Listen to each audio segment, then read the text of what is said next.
Thank you for listening to the Content Magazine podcast, Conversations with Silicon Valley's Creatives. I'm Daniel Garcia, your host and the cultivator of Content Magazine, published by SV Creates.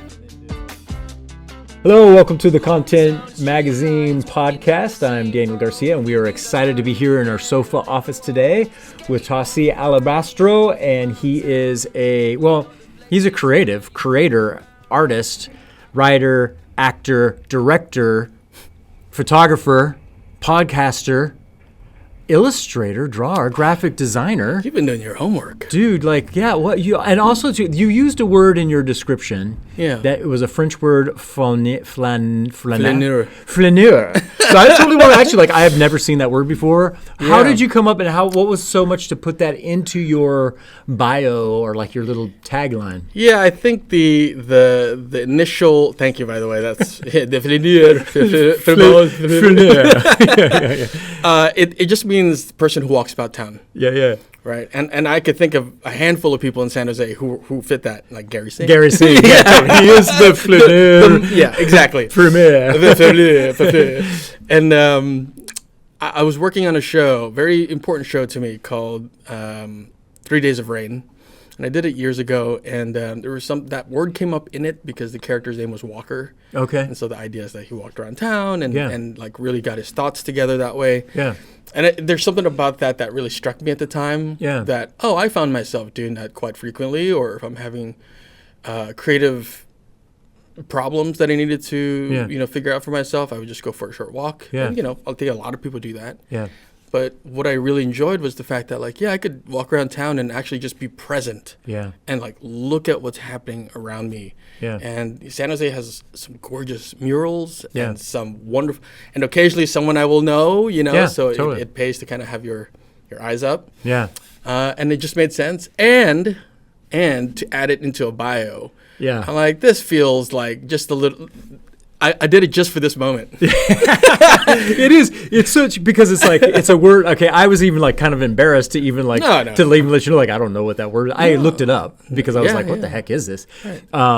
And then actually when I saw this, that kind of fits. I think that fits because when I see you, do you know what I mean? It's always been kind of you're kind of walking around, even you kind of said in some of your stuff too, I don't think you used fly on the wall, but you said, maybe it was in the, something like that. Yeah. You're an observer, right? And I see you around with your camera these days and doing video and finding you out and about and then kind of soaking in the culture and stuff like that. That is me. Have you been spying? No, you haven't. I haven't been spying. I've just been seeing you. Very, very good observations, Daniel. Well, actually, I appreciate that. But let's go to something else. Before we even get to that, sure. Congratulations, because just recently is your anniversary, 1 year anniversary, right? Right? Congratulations. That's awesome. It's funny. I was I love to improvise and we're having a conversation. Yeah. But I also told myself, before I get there, I'm going to write just a list of things that key points, right? Yeah. Just to have in my mind. I can let go if I want to. Marriage is on the very top. Yeah. Awesome. I was that's so important to me. And so as you know, partnership and being able to work through life together. Yeah. I was wow, it has been a year. So yes. Yeah. Congratulations. Thank you very much. Yeah. The 15th was our anniversary. So that's cool. So I was going to ask you with that, what have you learned about yourself from that type of relationship? Because being an actor and stuff like that, there's other things, and we'll ask you about that. Yeah. But being married for the last year, what do you think of you? What has Tasi found out about himself? Yeah, I found out that I have a petty side. Yeah. Not towards my partner, but towards certain things that perhaps I hadn't clocked before as I kind of go out and about and walking around in my own world. Yeah. To which my wife loves. She's like, "Oh, I love to see the petty side." That's good. Yeah. It's oh, nice. Still just 1 year in. Yeah, exactly. It's "Oh, wait till year 2, baby." Yeah. I think that's the thing that surprised me the most. It's someone calling me out. I'm "Ooh, that's petty," but I like it because that's not generally who you are. Oh, okay, yeah. So I think it's "Oh, yeah, we are all multitudes. We all have these dimensions to us," and so. What's the petty thing that you found yourself? I think so I live in a neighborhood where people tend to park. Oh, okay. Where part of their cars perhaps too far from the curb. And I in my mind, I've always had this like, oh man, if we lived in like a Mad Max world, I would have a cow catcher in front of my car, and I would just like scooch over, one of those. Yeah. I was like, how? Yeah, just like those thoughts, right? Like intrusive thoughts about, like one of my pet peeves are when people stop in the middle of a walkway to like look at their phone. Oh yeah, totally. I get it, I understand it, I sympathize, but for me, I'm like, be aware of your surroundings. Yeah, exactly. You're not, if you're in a grocery store and you're doing that and you're just leaving your cart in the middle. Yeah, it's like, I don't understand it. I don't understand it. Yeah, I was at this arts event. Up in San Francisco, and it's pretty crowded and stuff like that. But for whatever reason, I felt like this particular crowd that was there, they wanted to talk and cluster in the middle of the walkway. Like, I don't know what it is. Like, just naturally, like, if I'm going to do that, like, I go to the side, Yeah, I don't know. Where does that come from for us? Sometimes I don't wonder, know. Right? Well, I was going to ask you about that, like, because you're talking about that, like, but that's the thing is, like, you're an artist, but you also support the art community. You care about this community. I do, yeah. So do you see those things maybe being tied together in some way? What is your upbringing, do you think, that made you think of community? I mean, I grew up in an island, American Samoa. Yeah. So I think inherently there is that, like, we're in this together. Yeah, you rely on your neighbor. Yeah. One of core memory for me is living through a hurricane, multiple hurricanes. Oh yeah. But one specifically blew half of the roof from our house off. Oh wow. And so, if you can imagine, we're in the eye of the storm, and like rain and lightning and thunder is just kind of hitting our tin roof. Yeah.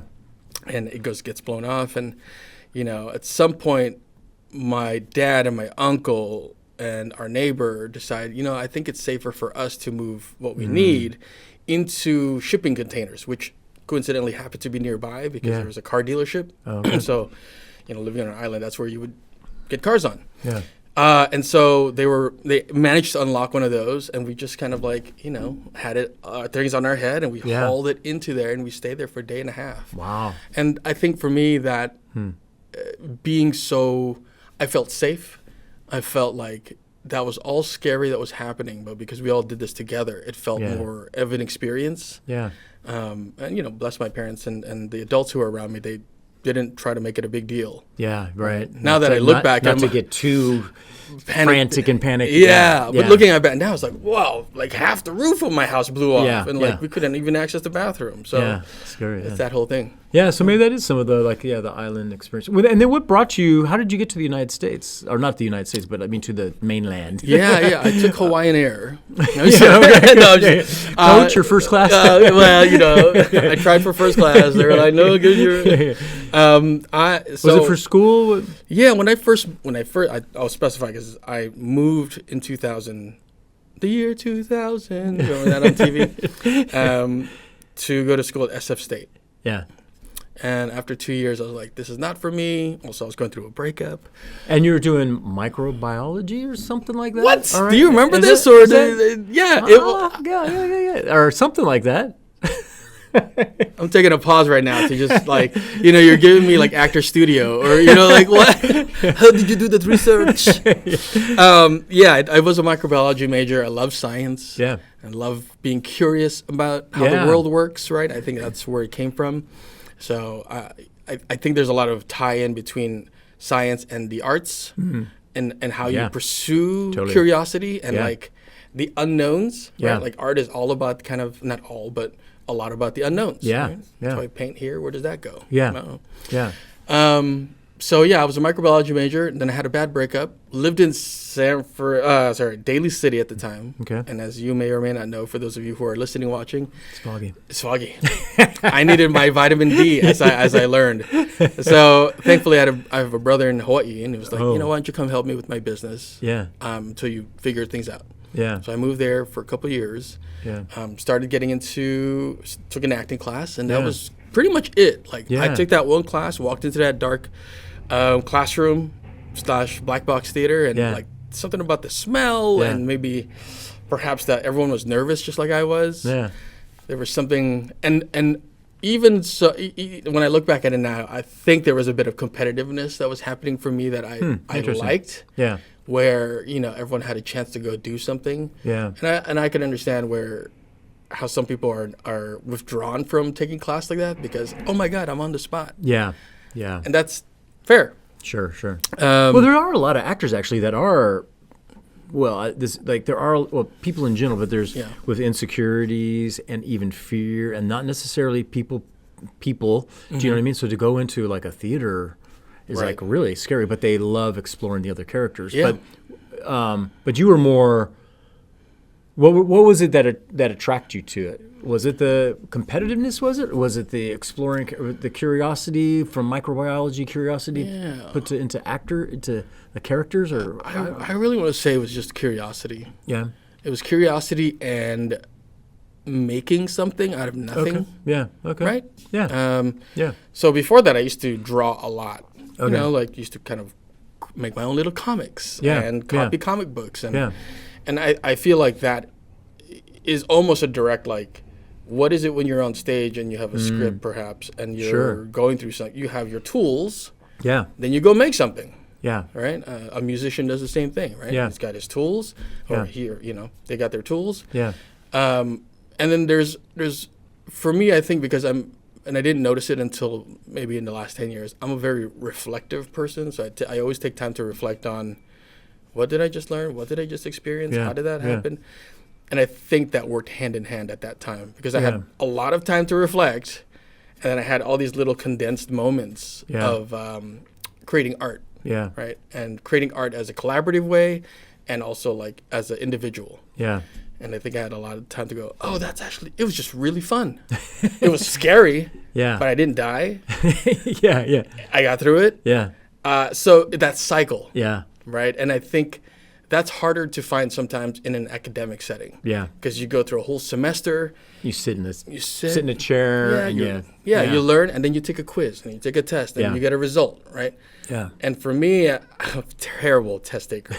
Terrible. Yeah, me too. Exactly. I love studying. I love learning. Yeah. But when it came to like test time, there's something about when people ask you certain questions on a piece of paper, you're like, ha! Yeah. It's like fire. You know, it's like a hot stove. You're like, I don't touch it.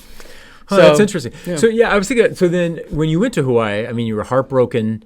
And I imagine that was a little bit of a crisis of the journey of the hero, right? I mean, like, what am I going to do next? And then even mostly because my parents were like, "What are you going to do next?" Yeah, sure, yeah. But then, like, did you decide? Like, you were already kind of feeling like I'm just not connecting with this classroom microbiology thing.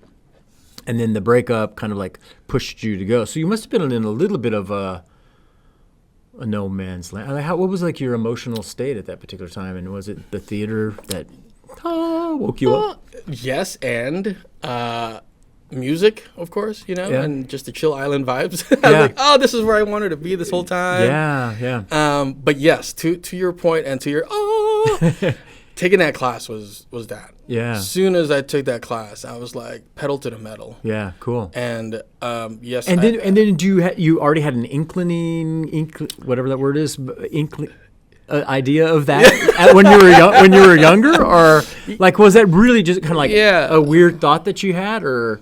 I think it's a combination of both. Yeah. When I was growing up in American Samoa, they would have kind of these community shows. Yeah. I guess in some ways kind of like here, right?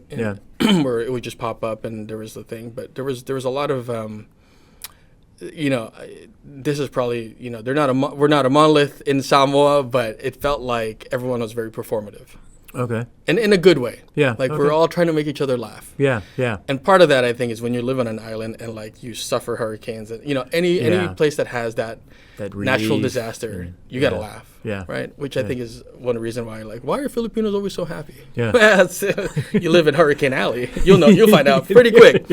And so I think seeing that and wondering like, oh man, everyone's having a good time. Yeah.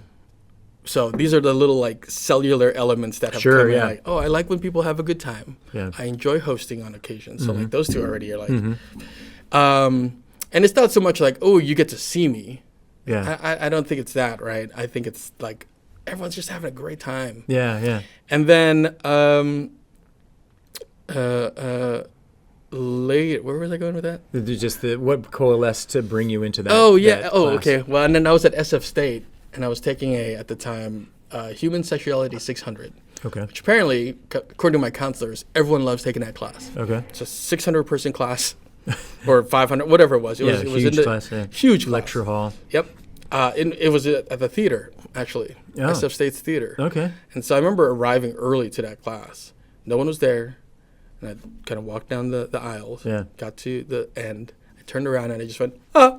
You're like, oh, this is a cool place. Yeah. And hearing the echo of that and then sort of feeling that vibration. Yeah. I mean, not to sound overly romantic about it, but there was something there. Yeah. And I don't, it's sonic on that level, right? Yeah, that's cool. Yeah, and I wouldn't say like at that moment I was like, oh my God, I got to. Sure, but a little. Just building into it. Yeah. And then, when I was saying, when I got into that class, I was like, oh man, this is what I want to do. There's some people in there for the easy A. Yeah. There's some people who are like me who also felt like that was their thing they wanted to do. Yeah. Shortly after that, I was like, classroom settings are too slow for me. So I went to downtown Honolulu with some friends, found a jazz club. Oh, cool. And asked them like, hey, would it be okay to perform monologues after your sound checks? Wow. And they let us. So it was like that's 40. Awesome. Yeah, it was neat. It was like 45 minutes before the first set went on.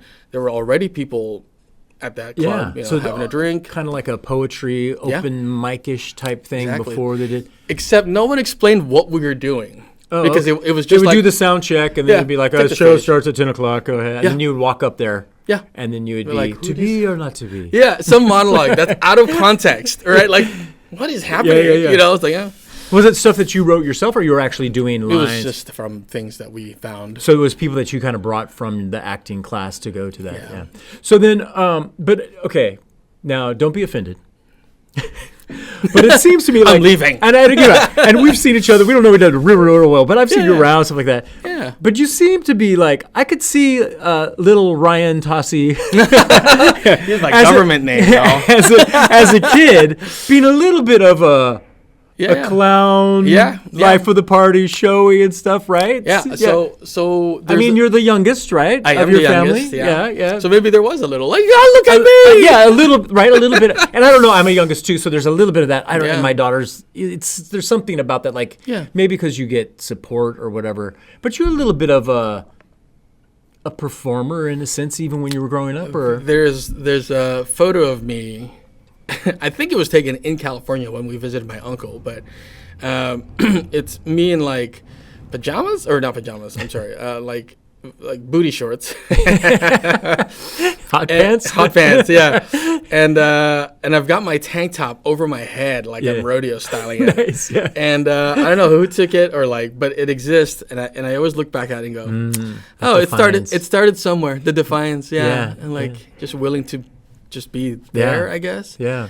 And I think the best indicator for me is my mom would say, oh, when we would have guests over, you wouldn't necessarily want to speak with them, but you always came out with like a page in a magazine. Like you wanted to show them like, oh, here. And like, are you, like a host, basically. Like, here you go. Like an article from the friggin' Britannica encyclopedia, right? Like what? So that's the thing too. So like there's a part. Do you think that's kind of comes from and and what I appreciate about actors and writers and creatives because they think about themselves. Like, do you think is there a part of it because you want to make people happy? You want them to have a good time. Like, is there a little bit of that kind of going in there?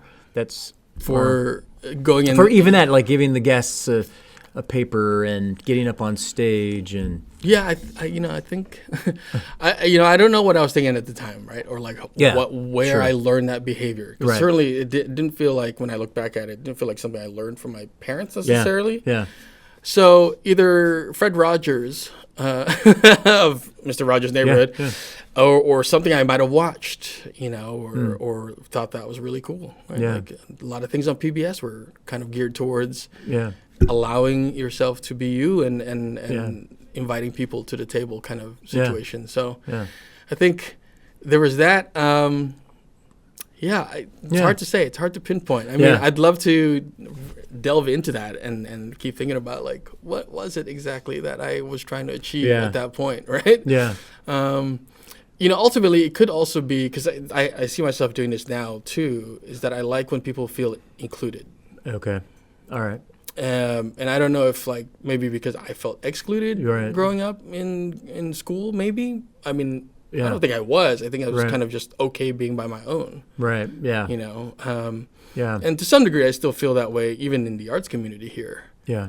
Right. Like I've told a friend, like I do still feel like an outsider at times, and that's okay. I'm okay with that. I can't show up to every event. I can't show what my art really is. Mm-hmm. Yeah, you can't like bring it around with you. No, someone's gonna be like, somebody come please to a theater. Get that guy. He's a little, or like if I do it on like Sub-Zero or something. It's like, what's this guy about? He doesn't even have a microphone. Like, what's he doing? Cool. Yeah. So those little things, right? And I think it's like, well, I don't like when people feel like they can't involve themselves into a conversation. Yeah.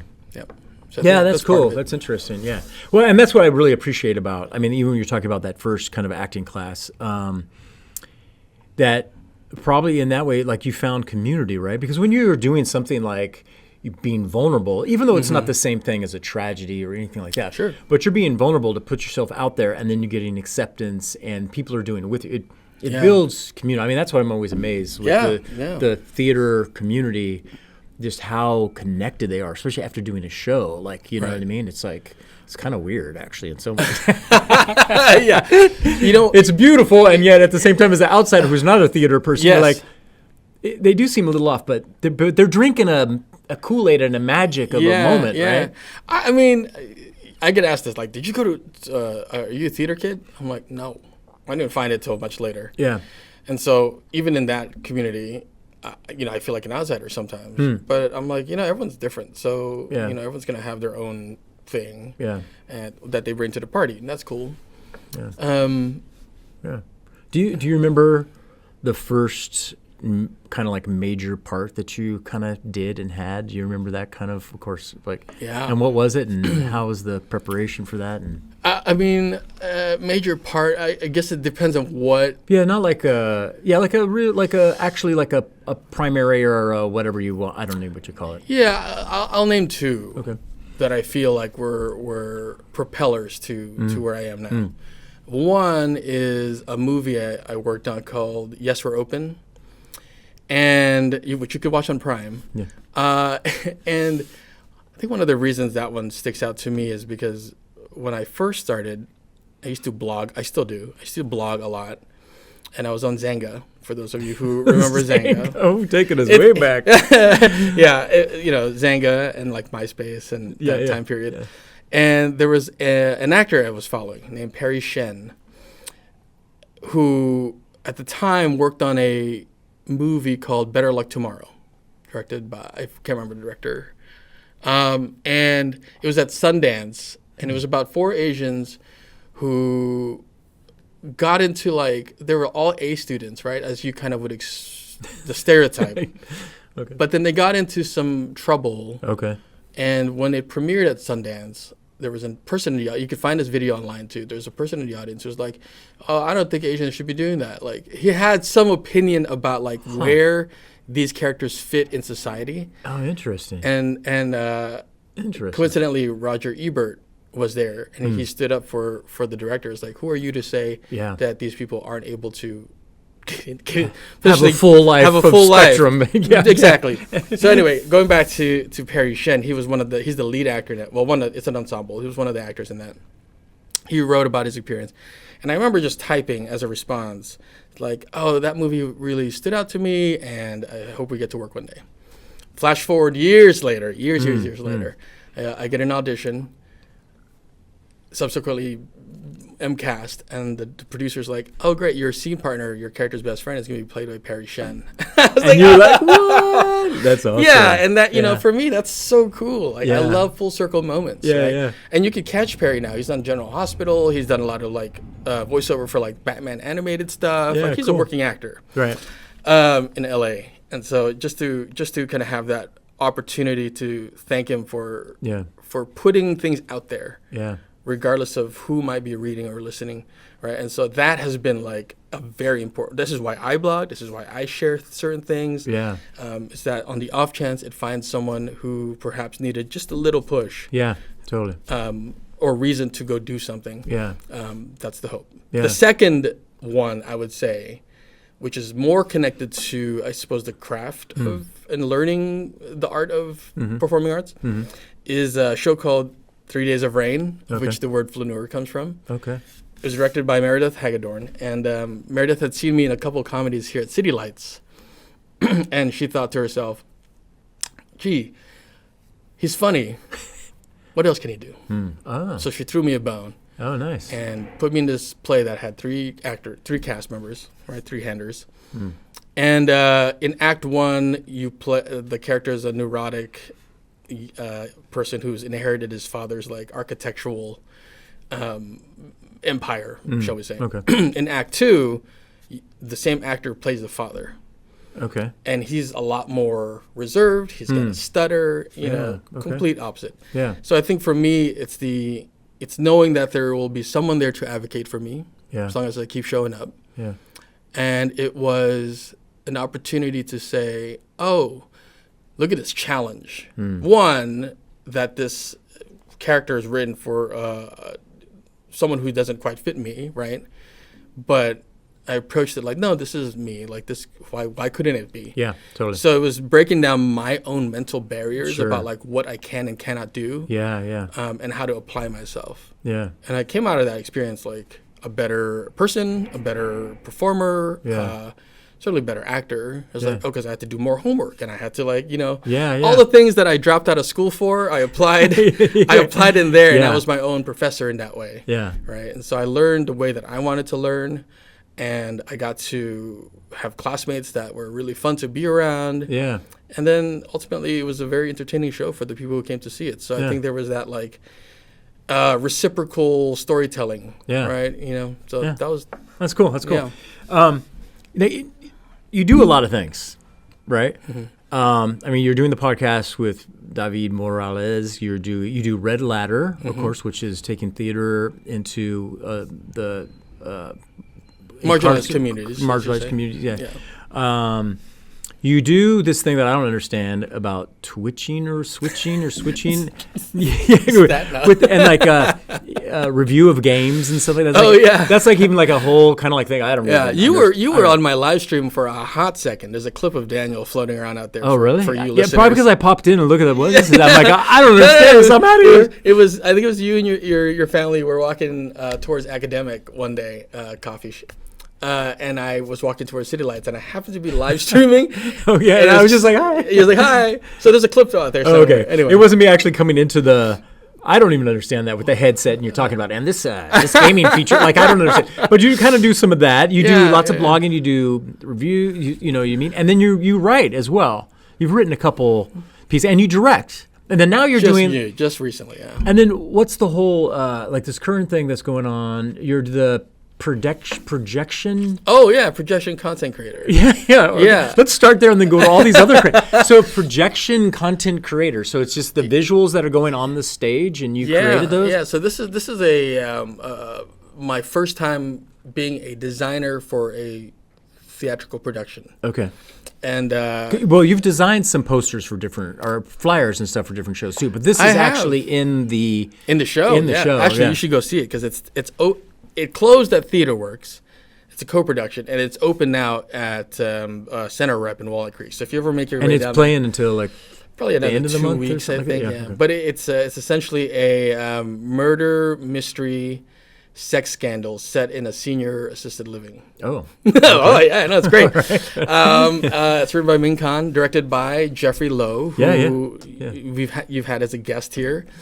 And is spotlighted as a profile, and he brought me on because he saw some of my art, and we've been longtime collaborators. Yeah, you guys have been working together for years. Yeah. Some years, yeah.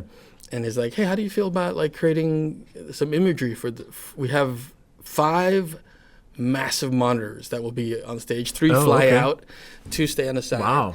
And he kind of gave me the idea of what he would want, right? Like we're at assisted living, so maybe you see like the itinerary for the day. Sure. And so it kind of evolved from there. And what ended up happening was I created all these imagery that kind of took in the setting of the stage and just created like an imaginary version of it, right? To kind of continue the storytelling. Yeah. So what ended up happening is it looked kind of like a comic book. in some ways, and it fit because of the frames type. Yeah, thing the frames, perhaps the colors I used, which matched the set, and I felt it was another one of those moments where this is really challenging. Yeah, there was one of our collaborators had passed before the production started, and so that was the person I was working in tandem with. Oh wow! So there was a lot of kind of shuffling of personnel, and then which ultimately resulted in Jeffrey saying, "Hey, for this part of the tech rehearsal, could you just be on deck?" Which I think is a little unusual because usually you would send things and you're kind of not as hands-on. Yeah. So I sat there in the dark theater, not on stage. I'm like, this is fascinating. I get to kind of see how the sausage is made on this side. Yeah. And occasionally Jeffrey will come up and go, "Hey, what would it look like if we had like the rest stop here? Because they're part of the setting is California rest stop." Like, okay, so I did some research real quick. Yeah. Whipped up the illustrations. Yeah. Finished it the day, and then suddenly it was on the screen for tech. Wow. So that was cool. I could not be more instant gratification. Yeah. In terms of like creating art in that way. Yeah. It's like, oh my God, that's there cool. It is and then like a week later, an audience is watching it. Yeah. Fun. So yeah. And so there's something really unique and special for me coming in as a young illustrator, I should say, right? Yeah. I got paid for it, so I'm like, all right, I could add that onto my, Yeah. Well, that's a good segue because you do a lot of things, and then what I was kind of thinking in terms of, because the podcast you're calling it Art Time Job, right? So as being a creative here in the South Bay, right? I mean, it's kind of like, is all the different kind of things you do is definitely out of interest, out of curiosity. Also, too, is it kind of like how do I make a living and craft away? Like, what's the balance, right? Is it, I know sometimes it's blurred, right? It's between necessity versus, I don't know, what's the other word? Invention. Mother's a necessity. No, but what's the, desire or path or passion or vision versus kind of like necessity? What would you talk about that a little bit for you, for your own arts experience here in the South Bay? I would say a lot of it, it's being the exploration, I guess, of other arts, picking up new hobbies. Yeah, like photography to do headshots for actors and stuff. Is that just kind of an interest you saw a need, or is that actually, this is a pretty way I can make some extra money? Like what? Yeah, okay, so how did that come about? I think a lot of it comes about from feeling like I need to catch up. Okay. Because coming from an island, and this is for me, I'll speak for myself personally, I always felt, coming from an island and then dropping out, and then finally finding the thing that I love, all of that combined made it, for me, feel like, I got to catch up to something. Okay. Sure. I can look back at it and go, to whatever image of what success or what you should be at this particular time. Okay. Exactly. And so those early going from the hobby to then monetizing on that art came from that. Okay. I don't think it's that anymore. Yeah. I look at the hobbies and I try to keep those as mostly hobbies. Yeah. Unless I'm spending a ton of time learning and like maneuvering through it, right? Like the illustration work. Yeah. I'm like, I love this. I'll always love it. That's me knocking on wood. How can I contribute to the things that I do love, that I am getting paid for? How can I kind of weave that in? Yeah, totally. But early on, like photography, for instance, I think that came from, here's a fun story. My great friend at the time, Lauren Zerker, was a photography major at San Jose State. And at some point, she decided, I am going to get into illustration, because that's what was calling to her. So she's like, do you want my camera? Oh, okay. I was like, sure. Yeah. And so if you look at my Flickr page, one of the first albums is, I think, Cinco de Mayo here. Okay. And I look back at it and I go, oh, well, the resolutions are low, but man, there's at least one that I'm like, that looks great. Good eye. Composition looked well. I was telling a story, you know. And then I'll sidetrack a little bit because I want to promote not promote, but I want to help out my friend. Yeah. My friend now won an Emmy she works at DreamWorks now as a color supervisor. Okay. So I'm like, look at the journey you took. Right. That's remarkable. Yeah. Was this the Laura? This is the Laura. Lauren. Lauren, who gave up her camera, and now she's. Now she's a working professional at DreamWorks and has been for a while, and has nice fun little accolade now. You know. Yeah. And I've gone the other way. I took the camera, and I was like, I like being in the middle of things, but not being the center of it. Yeah. Right. And so I think, to your point, we were talking about earlier of like, this is an excuse for me to get out if I need to. Yeah. Right. I was hiding behind it. Yeah. And then at some point, I think it was the transition from saying, oh, I can make a little bit of money on this, was me bridging the gap, as I think some people might know, of what creatively I'm seeing to what the result of it is. So like, oh, I took someone's photo and I was like, that's exactly how I saw it. Yeah, yeah. And that was maybe like the first step of going, yeah, this is worth my time. Yeah. This is exciting. And how do I involve other people? And coincidentally, I think by doing that, somehow other people's money got involved with me. So I was like, oh, okay. Yeah, yeah. And I think it took a couple of people to say, like, let me pay you. Yeah, to kind of like think like, oh, I could do this, and the validation. Yeah. Exactly. And for me, I think the thing I give my pat on myself is I said, okay, which it was too easy to just say, no, I got you, or whatever. I'm like, let me tackle this uncomfortable feeling of transaction, right? Especially because at the time I didn't really have a good relationship with money or the concept of money. Yeah, sure. So okay, sure. Yeah, yeah. And I think it was like $75. Yeah. Right. Yeah. Now it's like much more than that. Yeah. But so as the skill has changed and the technology has changed and the demands are different. Yeah. So that's the evolution of that. That's interesting too. Just thinking about that, actually, just as a creative, whatever you're doing in your craft. You talked about kind of like the relationship to money. That's even part of a growth journey, right? Yeah. Even as an actor or a writer, right? Or anything that you're providing, a craft that's coming out of you. Yeah. Like there is a fear and a nervousness to get paid for it, right? I mean, even though everybody says, oh, I want to get paid, right. But then when it kind of comes down to it, you're like, with the papers in front of you? Yeah. Yeah. And then to ask for it and then feel like you deserve it and all those kind of things. So have you been through that kind of journey with many times? Yeah. Many times. I'm sure you have too. Yeah. Right? Yeah. Like you get asked. I'm still trying to go through it. Yeah. It's really hard, right? Because I think some of the issue of that is we drop certain things that we do into categories. Yeah. And then what ends up happening is someone advocates for you or would like you to be at an event, for example. Yeah. Can you please speak to X amount of people about this topic? Yeah. Great. I'm not quite doing the topic. I'm not taking a photo, but I'm talking about it. Where does that fall in as like, how much do I charge for that? Like that's odd. Yeah. Right. And so we have all these categories that kind of lock us into that opening up thinking of like, no, but I've spent X amount of time to learn that, like they're all connected. Yeah. Yeah. And I think for me, it's the challenge of wanting, like, if it's someone I know, then it's like, well, where can you meet me? And I know that you're respecting my time and I'm respecting our relationship. Yeah. And I'm also here to do a job for you. Yeah. Right. So service. Service. Yeah.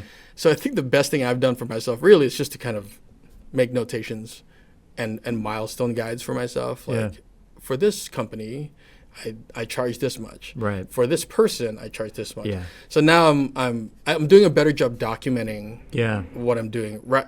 Where I could find that information. Yeah. So if I get asked now, I'm like, well, here's how much so-and-so, which is perhaps their contemporary, right, like an organization, this is how much this organization, that's the rate. Right, yeah. And, it's like a relationship, like where can we meet? Yeah.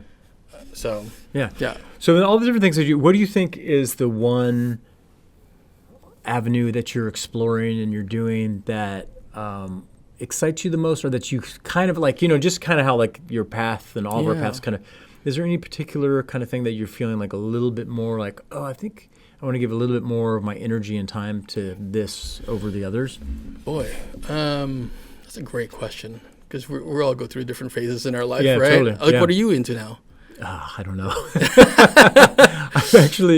I'm actually in my head, I'm calculating doing some abstract photography stuff. Sweet. I haven't acted on it completely. Sure. I've done a little conceptualizing, but I'm thinking kind of building, like letting the it build up to how I'm gonna express it and do it and accomplish it. You're marinating that's kind of on the. Yeah, like I know enough about the craft or whatever that I need to have some sort of strategic kind of like perspectives and techniques that I want to apply. So that's what I'm doing. So when you get down to it, you're kind of streamlining. So like it'd be like boom, boom, boom. Because I want to like, I want to spend an hour, do a couple shots and boom, good. Those can go up in the gallery. Right. I don't want to spend, 15 years. So I'm kind of, I'm like what's the word? Hyper cybernetics, I think they use it. You know what I mean? Like, like where the basketball player, they show that their shots improve. Oh, yeah. When they visualize they're doing it. If you can visualize it, you can do it. I'm kind of doing that. So that's what I'm doing. So what about you? What's the thing that's currently on my plate that I'm like, please put more of that on my plate? Mm-hmm. I think it's in between illustration work. Okay. I'm trying to find a way to, and I've seen success stories of this, combine theater and comic book making or like graphic novel. Like my goal, that's on my LinkedIn, by the way. For those of you who are on LinkedIn, I don't know why I made it so hard. LinkedIn. When I think of LinkedIn, I think of the total like 4-wheel drive Sunday, LinkedIn. Yeah. I just did a commercial for them. Oh, really? Yeah. For LinkedIn? For LinkedIn. Oh, okay. So it's in the consciousness. I think so. I did like, I don't know. You're like, thank you. Yeah, I think that's what it was. Are you going to get paid because you mentioned them in this probably too, right? No, I got paid already for that. But there's this story. Wait, where was I going with that? We were talking what's on your plate that you kind of like want to like have more shoveled on. Yeah, shoveled on. And the illustration and theater, comic book. I think what I like about the illustration work and graphic novel is that I'm the most accountable person for it. Okay. Right? Yeah. If I wake up in the morning and I'm not drawing or sketching, that's on me. Yeah. The story right now that I'm like, oh, this might be a good start. A little kind of thing is twofold. One, going back to what you were saying about Red Ladder Theater Company. So I still work with them. I'm a senior company member. On Mondays, I teach improv theater workshop at UIKAI in Japantown with the J-Town seniors. Yeah, cool. And that's been like a lovely, lovely experience from working in the incarcerated setting. Yeah. They're both great. Yeah. But it was a nice this is an interesting tonal shift. Yeah. And part of that is like, well, I want to honor some of the stories that they're telling / the time that we're spending together. Yeah. The oldest person there is like 92. Wow, yeah. She's incredible. Yeah. And a wonderful storyteller. Yeah. And some of the experience that she's had when she was incarcerated have appeared in the work, the improv work, but not in any dark way, right? Like she's had time to think about it, and now it's an opportunity to express it differently. Yeah. Through movement and cool. So the graphic novel that I'm like, I really want to shovel this on my plate is that, like, what would it look like to just create a short graphic novel about the 12-week process of putting on, interesting, or like not even putting on anything, because that's not what our program is about. It's about the process of it, like slice of life. Yeah. And the perspective of like someone who's 90 plus or 80 or whatever it might be, and for the younger teachers, who are there and also learning, but in a different way. Yeah, interesting. Yeah. It seems like even with the podcast, you seem to really be like, it seems to be like a lot of experience and teaching in it in a way too, right? And I guess you're talking about our time job. Yeah. Like it's got a real kind of like informative for artists. Yeah. Kind of like focus. It's not right? quite FUBU in the acronym, but it's for working artists by working artists or aspiring artists. Yeah. Too. And so I'm wondering, like, since your theater you have had a lot of time kind of like teaching with the theater, I think that's kind of coming out too. But I was just thinking in terms of like the graphic novel, you're going to be doing the story as well. So you're going to be writing and illustrating it. Yeah, you're bringing all your kind of, and I think the teaching aspect that you talk about, like those things are all kind of coalescing. Yeah. Would you turn that, do you think that would be, that's not something that would be like a production, like you can't would you turn it into a play type thing? Oh, that's a great question. I'm just wondering. No, I don't have any interest in, I mean, to what you were saying earlier about writing, like I don't consider myself a very strong writer. So you don't necessarily do playwright or screenwriting necessarily, but more. Yeah, I've done a couple of short screenplays. Yeah, one of them you can catch online. I like when the ideas come together. Yeah, but I don't yet like when there's nothing there and I'm just having to trudge through ideas. Yeah, and that's where the discipline comes in from, right? Like if you're a disciplined writer, you just write. Yeah, you don't let anything stop you. You just do. Yeah. So I'm not quite there yet. Yeah, but I am there with like drawing. Yeah, I don't feel like drawing, but I'll draw geometrical shapes because I know it's going to add something later. Yeah, right? Yeah. So it's a step, and I have to get over what what you hear a lot of, which is like stay in your lane or focus on one thing so you can get farther. I'm like, but that's not fun or interesting, and I'm not curious about like that. You know, do I sometimes think, oh man, if I stayed in this one thing, I could. Yeah, sometimes, but that's so like I can't even touch that. Yeah, you know. Yeah. I think that's the thing. I was thinking about it, and I was thinking about you on this too. I was thinking about because I wanted to ask like, what do you see as being success, right? And then I'm going to answer for you. Sure. And then you tell me if I'm completely wrong. I feel like what you're doing, and I think even for kind of the South Bay and for myself, like we get this idea of success is like for you, like you're doing theater, acting. It's a Hollywood, Broadway, whatever performer, right? But I kind of feel like maybe some of us in this area found like, you know what, being able to make a living and doing what we love is really successul. Do you feel that you're in that? Do you feel that kind of sense, or are you still thinking like, oh, I'm going to do graphic art? You know what I mean? Give it to me, all of it. Yeah, right, exactly. I want to rule the world. Yeah. Do you know what I mean? I mean, of course, that does come in, and there's a part of it, and you wouldn't turn it down if you got the. No, but I'm just wondering, is that kind of like, would you say if I asked you like, what is success for Tasi? What would be success? You pretty much answered it. Yeah. I think it's the ability to find freedom within what you're doing, and just like, I get to wake up today and like. Not do anything if I wanted to, right? I mean, that could also be financial success to some degree, but to kind of distill what you said a little bit more, for me, it's like, have I gotten to a point / created opportunities where I could feed back or like offer something back to one person, to two people, to a community, right? Yeah. So part of the podcast too, Our Time Job, is Dav and I are very similar in that we love to learn so that we could reshare. Yeah. Like that just comes very naturally to us. Yeah. Like how can we siphon these experiences to then help lift other people up? And we come at it from different angles and how we arrive there. But ultimately it's like in our little whoever we can affect or whoever decides like, you know what you said there really got me to this next point or made me think this way or double down on this feeling.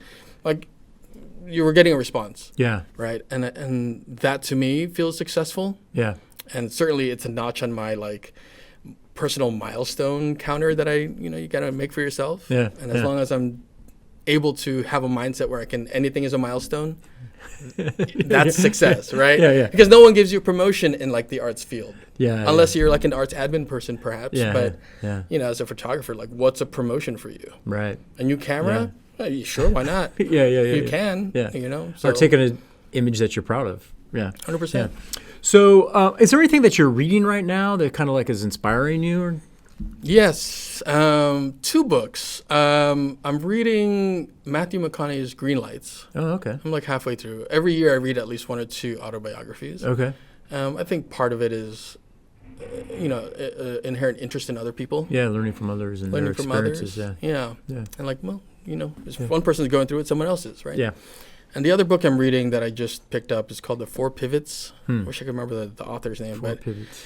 Yeah, it's more with like social justice change through culture. Okay, cool. And so it's written by, I think, someone that actually was a professor at Santa Clara University. And,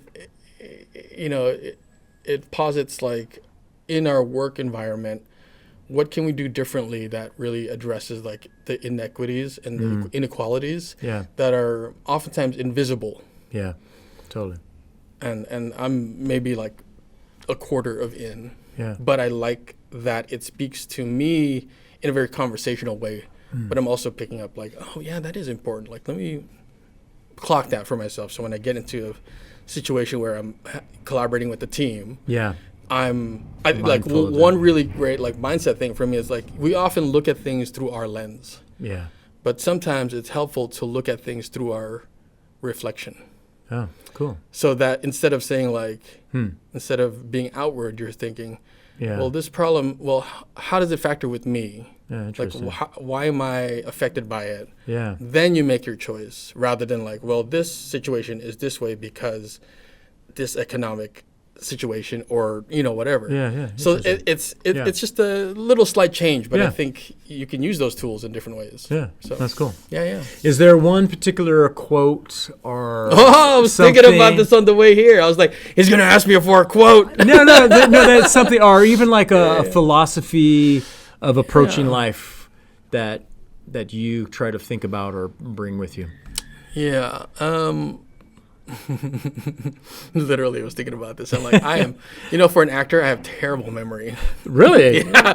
As soon as I'm done with the play, really? That goes out the window. Yeah. There's no space for it. Yeah, that's true, because you have to memorize new lines. Yeah. Or there's no like inherent connective tissue to keep it there. Yeah. Right. But there is a motto saying quote that I had on my Facebook for a while. / like MySpace, Zenga, Blogspot, Global. What was the other one? I can't remember. They go back. Yeah, it's you could lose your way in life, but you can't lose your humor. Yeah, right. And I think in the different decades of my life since I've written that, because I was in like high school, I found that I realized the humor changes, and so does the life events change. Yeah, and they kind of go hand in hand. And but to continue to have a sense of humor about things helps keep things in perspective. Yeah. And for me, I really, through my like ups and downs, I lead through gratefulness. Yeah. And so gratefulness and humor. Yeah. Like they're in a nice dance for me. Yeah. Awesome. Yeah. Well, you do. I mean, like I was saying, like we were talking earlier. And then I said, well, I've seen you around different things. And you're just like, people look like it. Like I was saying, like the joy that you project, exude. Sure. Do you know what I mean? Is like, is contagious and wonderful. And I really appreciate you. And it's been fun kind of like, seeing your creative journey throughout the years and then just continue. Like, I want to applaud your tenacity and keep making it happen and persevering and going down different paths and exploring that creativity and also your help to the community too. Yeah. Thank you. Through that. So I'll accept the flowers graciously. Yeah. And cool. I'll offer one back to you because I was thinking about this today too. I was like, one of the many things I really appreciate and admire about you, Daniel, is that in the same way that you've observed me moving about, I've also observed you. And I always feel like you create within your space this safety and for others that they can share something about themselves or that they can elevate something about themselves or that they can spotlight something about themselves without feeling a sense of judgment. Yeah. Cool. Well, thank you. I'll take those flowers too. I'm really bad at taking compliments. I get to, especially on the podcast. I'm like, let's not talk about me. I want to talk about you. Yeah. But anyway, so thanks for doing. Why don't you tell the camera kind of like what you got going on, your handles, and all that kind of stuff? Well, I got love handles right here. Thank you for the opportunity. Yeah, the next thing I have going on, I don't know when this will air, but July 26th. I'm one of two directors who will be participating in the Contemporary Asian Theater Scene's second annual AAPI Playwright Festival, which will be hosted by San Jose Stage. Cool. And awesome. We had a great turnout last year, sold out show, and I think it's just a fun night of, stories that we can all kind of get behind and laugh and cry and whatever else might, occur to you. So that's July 26th. Okay. And then if you're an actor who needs a headshot, contact. If you're looking for an illustration or you need some graphic design, if you're looking for an actor for a part, right? What voice acting? Yeah, I do that too. Yeah, that's right. Yeah, pretty much everything. Do you tap dance? I've in my mind. Yeah, but cool. I could fake a soft shoe. Yeah, and then your website is just TasiAlabastro.com. That's right. Yeah, I know my photography Instagram is at @themodern_clicksmith. Okay.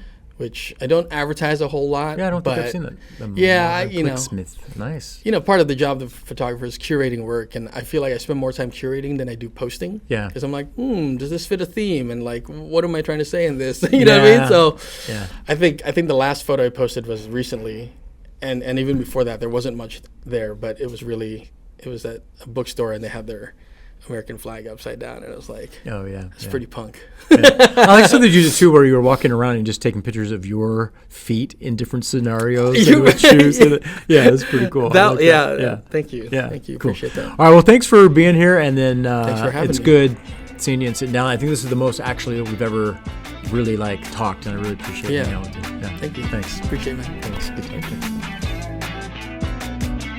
Thank you for listening to the Content Magazine podcast. Follow us on social media at Content Mag. Become a member and help us to continue to tell the stories of the South Bay creatives.